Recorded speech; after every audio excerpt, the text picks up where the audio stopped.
नमस्कार दोस्तों, आज की कहानी है ऐसी भाभी सबको मिले। आंखों में अनेक सपने और अरमान लिए परसों ही पूजा ने अपने ससुराल में कदम रखा था। पूरे घर में शादी की चहल पहल साफ दिख रही थी। जहां उसकी दोनों नंदें दौड़ दौड़ कर घर का सारा काम निपटा रही थी, साथ ही साथ उसका भी ध्यान रख रही थी। वहीं उसकी दोनों जेठानियां सज धज कर उसके पास ही बैठी थी। आज पूजा की मुंह दिखाई की रस्म थी। आस पड़ोस की औरतें उसके रंग रूप की तारीफ के साथ साथ उसके द्वारा लाए कपड़े, गहने और सामान की भी खूब तारीफ कर रहे थे। उनकी तारीफ सुन दोनों जेठानियां मुंह बनाते हुए किसी न किसी सामान में कमी निकाल रही थी। यह कहती कि गृहस्थी के लिए जो जरूरी सामान होते हैं वह तो देवरानी जी लाई ही नहीं। उनकी बात सुन पूजा की बड़ी नंद मंजू बोली, भाभी सभी सामान तो लाई है हमारी नई भाभी, और जो नहीं भी लाई हैं वो यहाँ से खरीद लेंगे। जरूरी तो नहीं कि बहू सुई तक अपने मायके से लेकर आए। यह सुनकर दोनों जेठानियां मुंह बनाते हुए वहां से उठकर चली गई। पूजा को अपनी नंद के विचार बहुत ही अच्छे लगे। अगले दिन खटर पटर की आवाज से उसकी सास की आंख खुल गई। उसने बाहर निकल कर देखा तो पूजा घर की साफ सफाई में लगी हुई थी। अरे बहू, इतनी जल्दी क्यों उठ गई? अभी तो 5 बजे हैं। पूजा ने अपनी सास से कहा।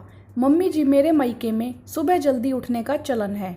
मम्मी जल्दी उठ घर की साफ सफाई करने के बाद ही चाय नाश्ता बनाती थी। हम भाई बहन भी नहाने धोने के बाद ही नाश्ता करते थे। यह तो बहुत अच्छी बात है बहू, लेकिन अभी तो तुझे आए 2 दिन ही हुए हैं। अच्छा नहीं लगता तू इतनी जल्दी घर के काम काज में लग जाए। अभी तो तेरी नंदे यही हैं, वह काम कर लेंगे। तू आराम कर, उनके जाने के बाद तो तुझे ही सब कुछ संभालना है।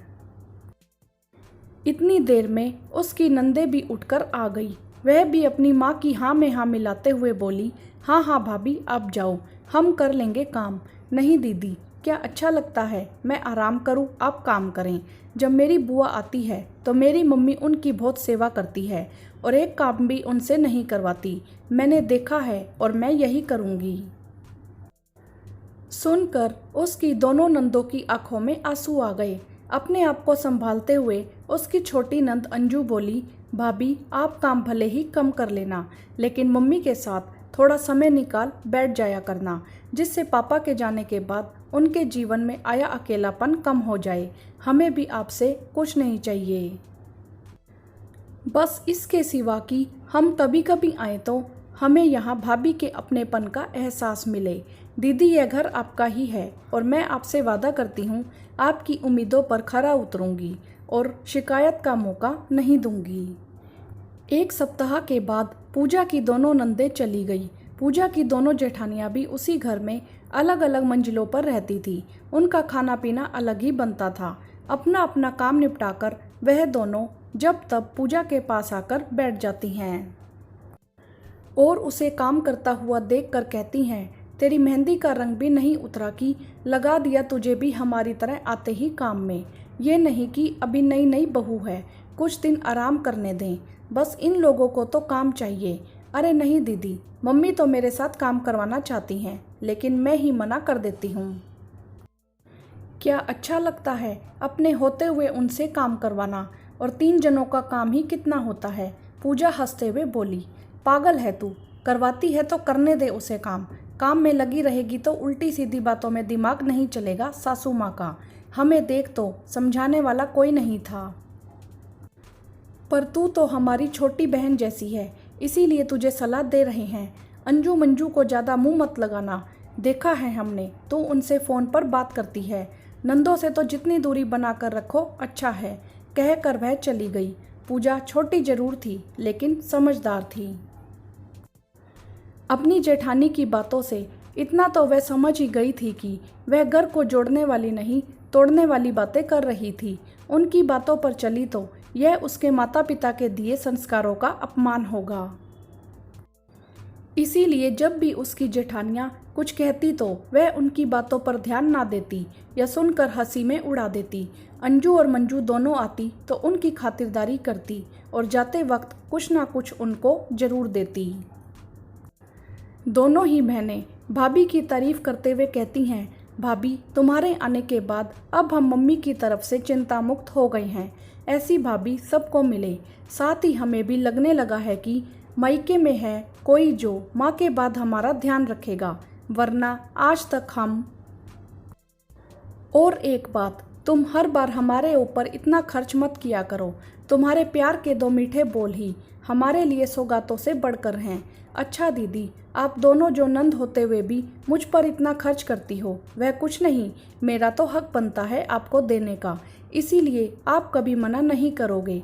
अच्छा लगता है बहन बेटी खाली हाथ घर से जाए। नहीं दादी अम्मा, बिल्कुल अच्छा नहीं लगता। उम्र में इतनी छोटी है, लेकिन देखो बातें कितनी बड़ी बड़ी करती है। मम्मी आपने कुछ अच्छे कर्म किए होंगे जो ऐसी बहू मिली आपको, मंजू हंसते हुए बोली। और दीदी, मेरे पापा के भी कुछ अच्छे कर्म रहे हैं जो इतना अच्छा ससुराल मिला मुझे। तुझसे बातों में कोई नहीं जीत सकता, अंजू हाथ जोड़ते हुए बोली। ऐसा देख सभी खिलखिलाकर हंस पड़े। पूजा की दोनों जेठानी भी वहीं बैठी थी। वह उनकी बातें सुन खिसिया सी गई। नंदों के जाने के बाद शाम को दोनों उसके पास आई और बोली, पूजा क्यों तू इन दोनों को इतना मुंह लगा रही है? हर दूसरे दिन इनको यहाँ बुलाकर बैठ जाती है। चल बुलाती है तो ठीक है, पर इतना देने की क्या ज़रूरत है? क्यों इनकी आदत खराब कर रही है? अभी तो ये तुझे सीधी लग रही हैं, बाद में देखना कितना मुंह खोलेंगी, फिर कहाँ से उनकी मांग पूरी करेगी। समझ जा, वरना बाद में पछताएगी। दीदी, मैं कौन होती हूँ उन्हें बुलाने वाली? यह घर उनका भी तो है, और बहन बेटियों को देने से कभी कुछ कम नहीं होता, बल्कि उनको देने से घर में और भी बरकत होती है। कम से कम मेरे मम्मी पापा ने तो मुझे यही शिक्षा दी है, और बचपन से मैंने यही सब अपने घर में देखा है। अब आपको आपके माता पिता से कैसे संस्कार मिले हैं, ये मैं नहीं कह सकती। मैं तो अपनी नंदों को हमेशा ऐसे ही सम्मान दूंगी। वैसे भी मैंने सुना है, जैसा बोओगे वैसा काटोगे। कहकर पूजा बिना उनका जवाब सुने उठकर अपने काम में लग गई, और उसकी दोनों जेठानियाँ अपना सा मुँह लेकर वहाँ से चली गई। वीडियो को लाइक करें, ज़्यादा से ज़्यादा शेयर करें और चैनल को सब्सक्राइब भी करें। धन्यवाद।